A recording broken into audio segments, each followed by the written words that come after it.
Bayangkan, kamu adalah seorang dokter. Kamu tahu vaksin bisa menyelamatkan nyawa. Tapi, pasienmu berkata, saya memilih doa saja. Pengobatan modern berarti saya tidak percaya Tuhan dong. Apa yang harus dilakukan? Memaksa pengobatan? Mengalah pada keyakinan? Atau mencari jalan tengah? Kasus ini bukan sekedar masalah medis.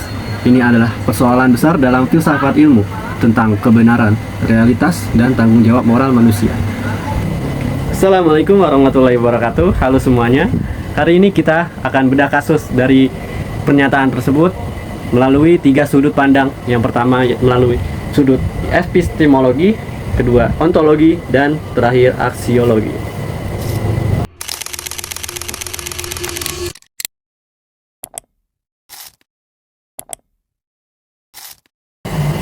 Epistemologi bertanya, bagaimana manusia mengetahui segala sesuatu itu benar? Dalam dunia kedokteran modern, pengetahuan kesehatan dibangun melalui penelitian klinis, eksperimen terkontrol, statistik medis, dan juga prinsip evidence-based medicine. Pendekatan ini berkembang sejak revolusi ilmiah yang dipengaruhi metode rasional seperti yang dirumuskan oleh René Descartes dari tradisi empirisme ilmiah modern.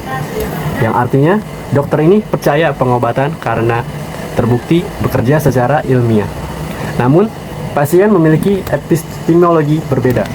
Bagi komunitas religius tersebut, sumber kebenaran berasal dari iman, tradisi komunitas, pengalaman spiritual, dan juga kepercayaan secara turun-menurun. Bagi mereka, kesembuhan itu tidak hanya bersifat biologis, tetapi juga bersifat spiritual. Disinilah filsafat ilmu membantu. Filsafat ilmu menjelaskan bahwa konflik ini bukan antara benar dan salah, tetapi antara dua cara mengetahui dunia. Yang pertama dengan kebenaran empiris medis, dan kedua dengan kebenaran eksistensial religius. Lalu, bagaimana filsafat ilmu menjembatani praktik medis keyakinan agama?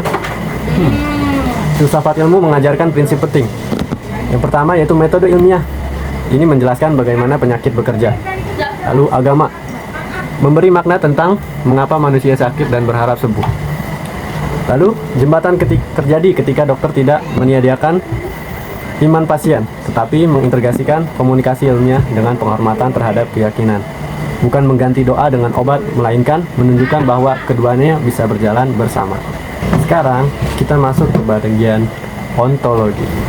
Ontologi bertanya, apa hakikat realitas yang sedang dipersoalkan? Bagi kedokteran modern, tubuh manusia ini adalah sistem biologis, terdiri dari organ, sel, virus, dan mekanisme fisiologis. Namun bagi pasien religius, manusia ini bukan hanya tubuh. Manusia adalah makhluk spiritual, ciptaan Tuhan, entitas yang memiliki jiwa dan makna hidup. Masalah ontologis muncul ketika kesehatan dipahami hanya sebagai kondisi fisik. Padahal bagi banyak masyarakat, sehat itu berarti harmoni antara tubuh, jiwa, dan hubungan dengan Tuhan. Dokter dalam kasus ini sebenarnya menghadapi dua konsep realitas kesehatan yang berbeda. Filsafat ilmu membantu memahami bahwa pasien tidak menolak sains karena anti ilmu, tetapi karena mereka tidak memandang realitas manusia secara lebih holistik. Selanjutnya yaitu aksiologi. Aksiologi berbicara tentang nilai dan etika penggunaan ilmu. Disinilah dilema dokter menjadi nyata. Ia memiliki tanggung jawab menyelamatkan nyawa, menghormati otonomi pasien, menjaga kepercayaan sosial. Dalam etika kedokteran modern terdapat prinsip utama. Yang pertama yaitu beneficence, yaitu berbuat baik bagi pasien. Yang kedua yaitu non-maleficence, yaitu tidak membahayakan. 3. Autonomi, menghormati pilihan pasien. Terakhir yaitu justice, yaitu keadilan pelayanan kesehatan. Jika dokter memaksa pengobatan, yaitu melanggar otonomi. Jika dokter menyerah tanpa edukasi, ia mengabaikan tanggung jawab profesional. Maka, solusi etisnya adalah komunikasi empatik berbasis nilai. Dokter perlu mendengar terlebih dahulu, memahami ketakutan pasien, lalu menjelaskan bahwa pengobatan dapat menjadi bagian dari ikhtiar, bukan lawan dari iman. Lalu apa peran etika dalam pengambilan keputusan ini? Etika menjadi kompas utama. Etika menuntut dokter untuk tidak arogan secara ilmiah, tidak merendahkan keyakinan pasien, tetapi tetap menjaga standar medis yang menyelamatkan kehidupan. Keputusan terbaik bukan kemenangan dokter atau pasien. Keputusan terbaik adalah terciptanya kepercayaan, karena tanpa kepercayaan, ilmu pengetahuan tidak akan pernah diterima masyarakat. Filsafat ilmu menawarkan pendekatan praktis. Yang pertama yaitu dengan dialog, bukan konfrontasi. Edukasi kesehatan dilakukan dengan bahasa nilai yang religius. Kedua, yaitu integrasi iman dan ikhtiar. Doa tidak meniadakan pengobatan. Pengobatan adalah bentuk usaha dari manusia. Yang ketiga, yaitu pendekatan budaya dan komunitas. Melibatkan tokoh agama untuk membantu menjelaskan manfaat medis.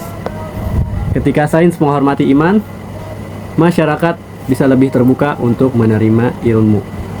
Dari kasus ini, kita belajar bahwasanya epistemologi ini merupakan konflik munculnya karena perbedaan sumber kebenaran. Ontologi, yaitu manusia dapat dipahami dengan berbeda, dengan biologis dan juga spiritual. Aksiologi, yaitu etika menjadi jembatan antara ilmu dan juga kemanusiaan. Karena tujuan akhir kedokteran bukan hanya untuk menyembuhkan tubuh, tetapi merawat manusia secara utuh. Terima kasih sudah menonton dan sampai jumpa di pembahasan filsafat ilmu berikutnya. Assalamualaikum warahmatullahi wabarakatuh.